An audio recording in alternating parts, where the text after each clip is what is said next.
Hello and welcome to the inaugural episode of Mini MOC March. Today I'm showcasing something quite different to anything else you've seen on the channel before. As you know, I primarily focus on Star Wars related builds, but today I wanted to go a little bit back in time. So I've gone for a medieval themed castle raid MOC.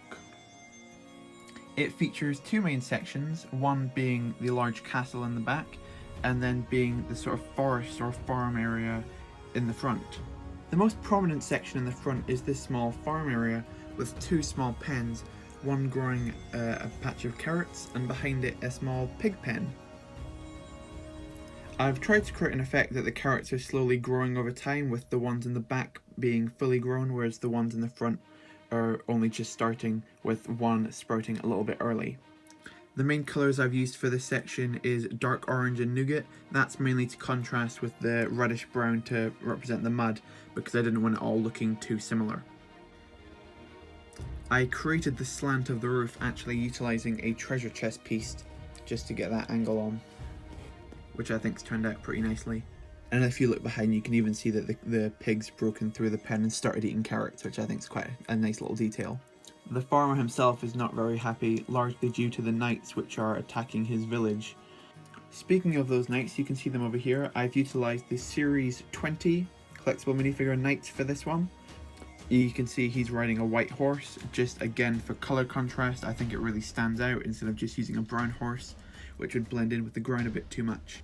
The ground itself is relatively simply detailed, just using some cheese slopes, 1x1 plates and some regular grass pieces just to try and make it a little bit more full.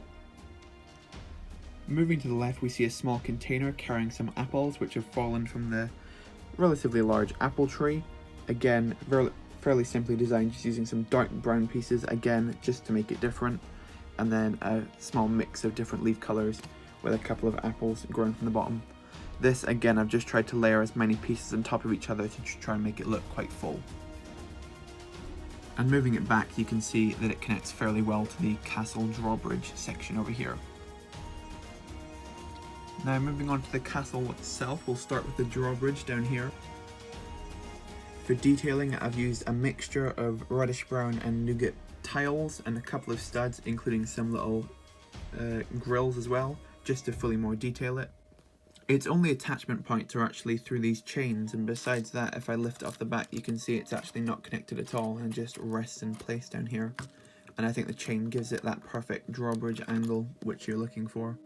The water itself is just a large pile of 1x2 translucent blue tiles. You can see that the knights here that I've used are the Series 15 collectible minifigure series knights. I really like these guys. I really like, just because green's one of my favourite colours, so I really like how they turned out. Moving up the drawbridge, we find the actual castle itself, which has been detailed in quite a few different ways, which I think is quite good, just giving it a textured looking wall.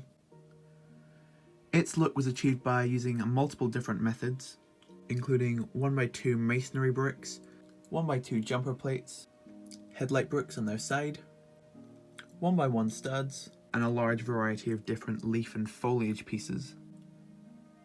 Also, a couple standout features in the front is the shield, just representing the crest for the overall castle, these lion heads which I think work really nicely for stone detailings, as well as these small windows in the sides. The castle also does have a very small interior, again just using more of that floor detailing. You'll also find a rat down here, and there's just some spears attached to the walls. And you can see up there how I've connected my chains.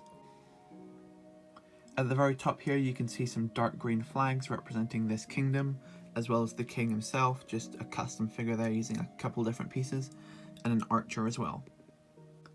In conclusion, I'm really happy with how this MOC turned out. It took me a couple of hours to get done. I actually fully built this on live streams, so thank you very much to those of you who tune into those. If you like this MOC, like the video, that's what the like button's there for. Comment your favourite thing about this MOC or any other type of MOC you'd like to see me create, and subscribe so you don't miss the next MOC coming up and all the other ones, because this is only the first episode of Mini MOC March and there are many more to come. So thank you so much for watching, and bye.